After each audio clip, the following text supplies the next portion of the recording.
আমার মিনহাজ ভাই যেটা বলছে এটা অনেক অল্প খরচে ব্যাপক লাভবান হওয়ার মতো একটা ফসল। কৃষক ভাইরা এটা নিয়ে কাজ করতে পারেন এবং খুবই সৌন্দর্য একটা জিনিস, যেটা আসলে গ্রামের ভিতরে একেবারে অসাধারণ ভাবে তৈরি হয়ে উঠছে, যেটা দেখতেও ভালো লাগে, এখানে আসলে মনটাও ভালো হয়ে যায়। কেমন প্রথমে বলছিলাম যে বেচতে বেচতে একটা ভাব, তো আলহামদুলিল্লাহ ওইরকমই। তো নম্বরটা আমরা দিয়ে দিব, যদি সম্ভব হয় আপনাদের দরকার হয় তাহলে আপনারা ফোন করবেন। এমনকি যে জায়গাটা মরিচ ছাড়া হয় না, বাদাম হয় না, সেই জায়গাটা হয়। মানে মাটি যে জায়গা দুর্বল, যেমন মেডিসিন ছাড়া বলতে হয়েছে 7 মাস ছাড়া যে ফসল হয় না, সেই জমিতেও সূর্যমুখী ফুল খুব ভালো মানের হয়। আসসালামু আলাইকুম ওয়া রাহমাতুল্লাহ। মনটা এত ভালো লাগতেছে যে মনে হইতেছে স্বর্গের ভিতরে চলে আসছি। ব্যস্তখানা, মাশাআল্লাহ, আল্লাহর কি রহমত। এখানে যে পরিমাণ ফুল ফুটে রয়েছে, এটা হলো সূর্যমুখী ফুল। আর এই পুরা বাগানের যারা মালিক, সেই মালিক পক্ষের একজন আমি ধরে নিয়ে আসছি বাসা থেকে। মানে এত ভালো লাগছে যে এইটার ভিডিও না নিলে আমার চলবোই না। এই রোদের ভিতরে প্রচুর রোদ, আর সেই কোথা থেকে আসছি, ঢাকা শহর থেকে। আচ্ছা, এই জায়গাটার নাম জানি কি? নাম বলে কেওবন্যা, কুকুরিয়া কেওবন্যা গ্রাম, থানা। আর জেলা? জেলা বরগুনা জেলা।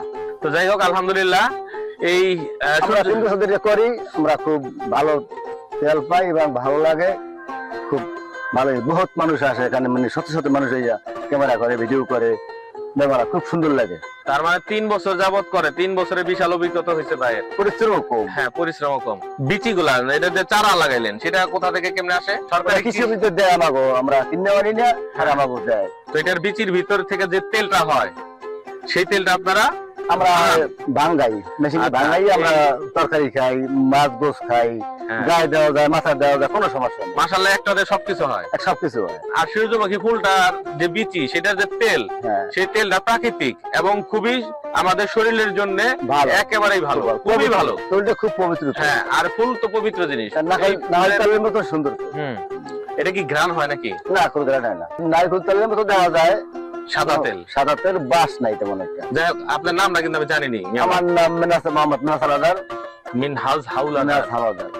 মিনহাজ হাওলাদার ভাইয়ের ক্ষেত, সেখান থেকে আমরা ছবি তুলতেছি, ভিডিও করতেছি, আপনাদেরকে দেখানোর জন্য মূলত এই ভিডিওটা তৈরি করা।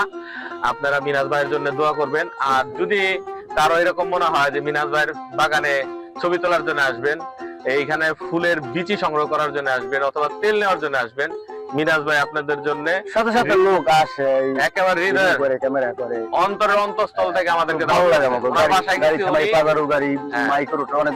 পানি শরবত না খাওয়া আমাদের আসতে দিবে না, এত ভালো মানুষ। যাই হোক, আলহামদুলিল্লাহ, খুব ভালো লাগছে। তবে একটাই অনুরোধ, ফুলের যে কোনো বাগানে যেই যান, ফুলটা ছিঁড়বেন না প্লিজ, কোনো ফুলই ছিঁড়বেন না। কারণ এর একটা ফুল এই পর্যন্ত নিয়ে আসতে একটা কৃষকের প্রচুর পরিমাণে তারা এটা করবেন। এখন আমাকে একটু বলেন যে এই যে ফুলের যে আমরা তেলটা পাচ্ছি, সেই তেলটা কি বিক্রি করা যায়? বিক্রি করা যায়। খুবই প্রাকৃতিক একটা তেল, স্বাস্থ্যসম্মত, আমাদের জন্য খুবই উপকারী। যদি ব্যাপক ভাবে আমরা চাষে চলে যাই, এই সূর্যমুখী ফুলের ব্যাপক চাষ হয়, তাহলে কিন্তু আমরা সয়াবিন তেল, যেটা আমাদের শরীরের জন্য ক্ষতিকর, সেই তেল থেকে আমরা বাঁচতে পারি। ফুলের ভিতর থেকে বিচি হচ্ছে, বিচি থেকে তেল হচ্ছে, সেই তেলটা আমাদের শরীরের জন্য খুবই উপকারী একটা তেল। আমরা সয়াবিন তেল খাচ্ছি, সেটা আমাদের ক্ষতি করতেছে, এটা একেবারে প্রমাণিত। কিন্তু এই যে সূর্যমুখী ফুলের যে বিচি হবে, সেখান থেকে যে তেল হবে, সেটা আমাদের প্রাকৃতিক ভাবে, আমাদের শারীরিক ভাবে আমাদের উন্নয়ন ঘটাবে। এটা আমাদের খুবই প্রয়োজনীয় একটা সম্পদ হয়ে দাঁড়াবে একদিন। যেমন সরিষার তেল আমাদের একটা বিশাল সম্পদ।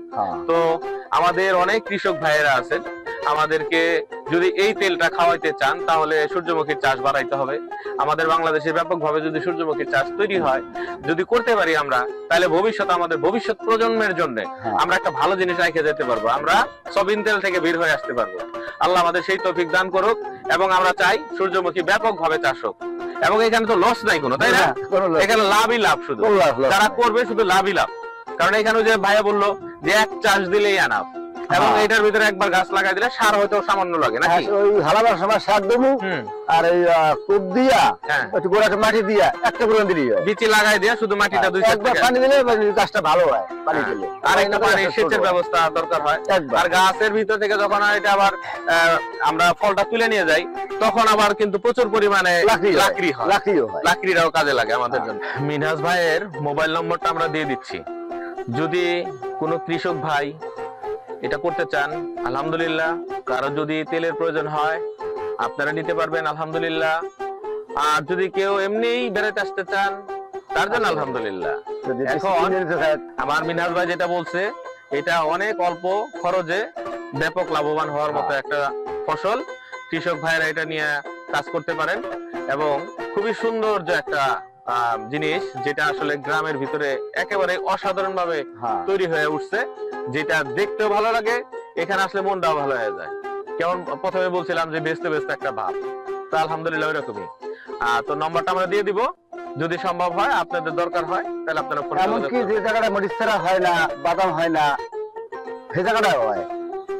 মানে মাটি যে জায়গা দুর্বল, হ্যাঁ যেমন মেডিসিন ছাড়া বলতে হয়েছে 7 মাস ছাড়া যে ফসল হয় না, সেই জমিতেও সূর্যমুখী ফুল খুব ভালো মানের হয়।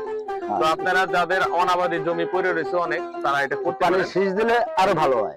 ঠিক আছে, অনেক ভালো থাকবেন, সবাইকে ধন্যবাদ। আর আমাদের চ্যানেলটা সাবস্ক্রাইব করবেন, অন্যকে দেখার সুযোগ করে দিবেন, এটা শেয়ারের মাধ্যমে। আশা করি শেয়ার করবেন, সাবস্ক্রাইব করবেন। সবাইকে ধন্যবাদ। কুতুবউদ্দিন খান, আসসালামু আলাইকুম ওয়া রাহমাতুল্লাহ।